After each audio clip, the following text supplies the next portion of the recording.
My cards have two sides. I didn't get dealt a perfect hand. No one does. No one gets dealt the best hand in the world, the royal flush. No one gets that. That's not how life goes. Because if it was, it wouldn't be much of a challenge. It wouldn't be much fun. It wouldn't be much of an experience if everything got handed to you. For a long time, it's been hard for me to deal with the hand that I was dealt. The emotional disconnect of my main paternal figures, of my mom and pop-up. The not necessarily coldness, but sheer distance. The fact that they're not so loving and affectionate.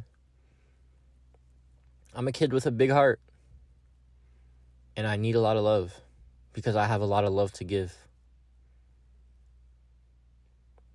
My disabled mom,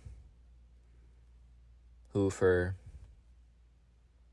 basically 19 years of my life, I just only saw worse and worse and worse and worse. And I'd have to help her out. I'd have to sacrifice my own time, my own energy, sometimes my own well-being to help her. Whether that was the chaos of the Camacho household, full of love, full of abundance, full of energy. But a lot of the time it was too much. I wasn't used to it. My brain wasn't necessarily wired for that. My cup could only be so full before it started to overflow.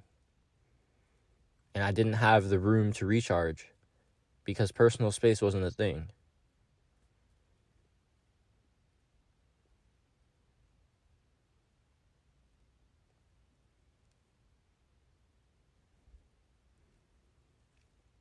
I look at this hand and I say, damn, some of that is some tough shit, Jay. But you know what? I flip my cards over and I don't see card backs. Nah. I see straight aces. I see my ability to connect with people. I see my undying love, my undying empathy, my ability to step out of my shoes and step into others, my ability to feel people, to feel their vulnerability, to feel their love, to feel their anger, my ability to listen, to understand, to relate, my ability to move people with my words, with my experiences, with my ability to make them feel heard, my ability to critically think, my ability to emotionally think. I look at that hand and I say, well, shit. How can I be stopped with this? The thing is, we all have two sides to our cards. But most people only focus on the bad ones. Most people see the deuces and they say, fuck this, I'm out. They don't know that they can turn the cards over and see the other side. They don't know that with all tragedy comes beauty, with all dark comes light. It took me a long time to see that. It took me a long time to embrace these two halves, embrace these two sides.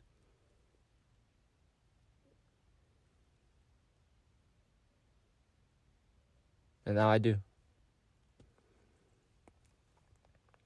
I have unique gifts. I have a unique message. I have a unique experience. We all do. I am one of one. Everyone is one of one. The power of humanity is that we can all relate on some level, but that we all live different lives. We all have different experiences. No one has the same story. No one has the same hand. That's the hard truth, but wonderful beauty of life.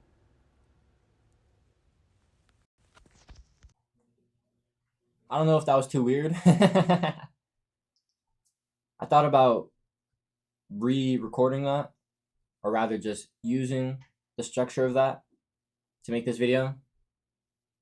But I shared that voice memo with my dad this morning, and he said, "You gotta keep that shit raw, Jay. Just how it is. Send it to him just how it is." So I said, okay, that's what I'm gonna do. Instead, I'll just build off of it. I'll tell y'all a little bit more about my story. My parents haven't been together my entire life. In fact, a couple of years ago, I learned that I was the product of their last hookup. And it was a hookup because they weren't together at that point. Because of this, I've struggled a lot. I've struggled a lot with these two halves. Because of that, I spent most of my time living with my grandparents because my mom's disabled. Ever since I was about 5, she didn't have a job. And then she got an online job about a couple years ago. But for the past year, she was in rehab centers, so she couldn't work. And over the past year, she's been getting a little better. But I'm 20. So I spent 19 years seeing my mom on the decline. And that fucked with me a lot. It was hard that my mom couldn't pick me up and hold me after I got to the age of 3. It was hard that because of Mama and Papa, my grandparents, her parents, because of their emotional disconnect, it was hard for my mom to show me that affection, to show me that love. She had it, for sure, and I know that. But it was hard for her to show. Because of that, I spent an imbalanced time between 3 people, I guess 4, but I count my grandparents as one unit. Them, Mom, Dad. When I'm here with my dad in the Camacho household, like I am now, I live with my dad now. It's full of love, full of energy, full of abundance. But a lot of the times my cup was overfull. It was too much. Since I was used to this emotional disconnect, this distance, most of the time, about 80%, when I'd go to my dad's, it was a lot to handle. I didn't have that space. I didn't have that ability to be by myself and recharge because we didn't have the room for it.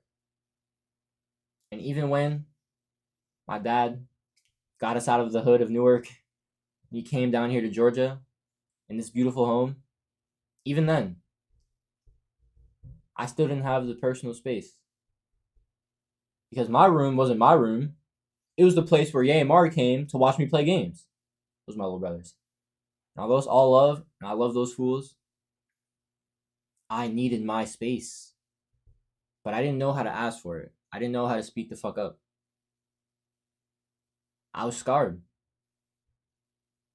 Mama scarred me. Once I got to the age of 5 or 6, I learned that boys don't cry. Suck it up. Be a big boy. And so I internalized that as I got to do whatever the fuck I can to not have my feelings invalidated, to not feel judged, to not feel misunderstood. And my primary way of that was to just not say anything at all. The second way was to lie my ass off. I spent about 2/3 of my total lifetime living with my grandparents, which fucking sucks. Because they weren't made to raise me. I needed my parents. But I didn't have them. Not as much as I needed them. That was the hand I was dealt. But self-improvement, it saved my life. I started to educate myself over the past 6 months.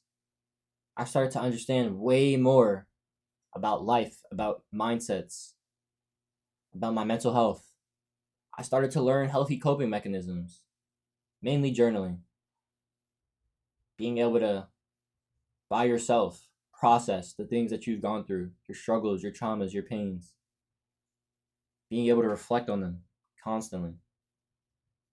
Building up my discipline and my self-image with push-ups, with exercise. Eventually, I stopped being a skinny fat kid with a gut that I hated. I'd been like that for 7 years. And now, I can see my abs. It's sick. And although I'm not really a fitness guy at the moment because I'm focusing on my craft, being in a body that I'm proud of has changed my life. It's changed the way I viewed myself. And it also allowed me to build discipline. It allowed me to understand that I can do the hard things, even when I don't want to. Self-improvement saved my fucking life.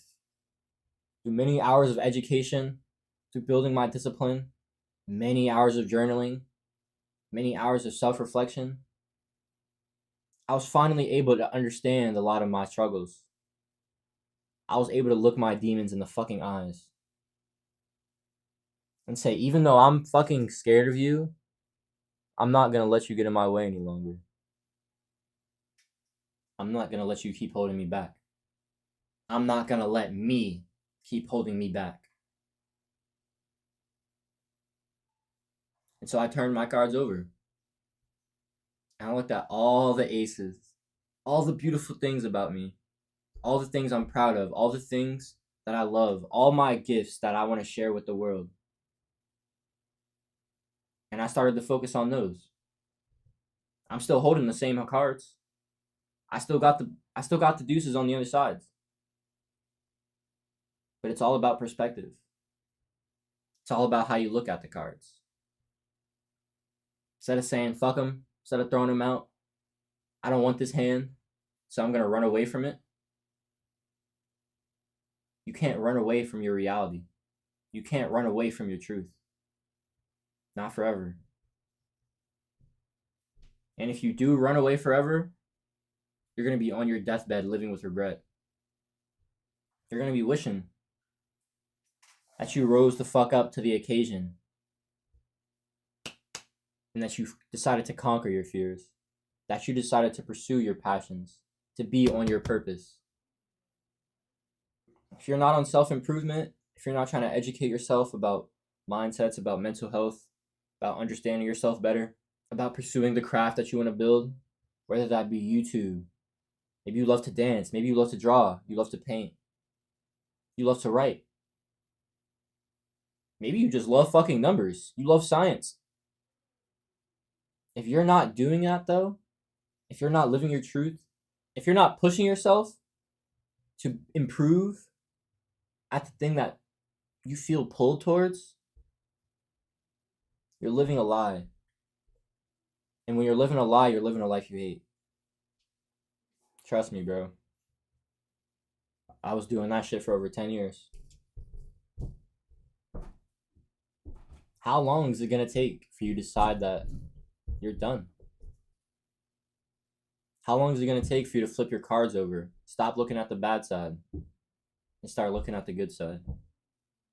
How long is it going to take you to expand the timeline and see that the dark shit that you went through, your struggles, your traumas, they've made you into the person that you are today, and that the person you are today is fucking amazing. You are fucking amazing. If no one's ever told you that, I'm sorry. I'm telling you that right now, though. You are one of one. You are special. You are unique. And your story deserves to be heard by the world. If you'd like some help with that, I'd love to help you out.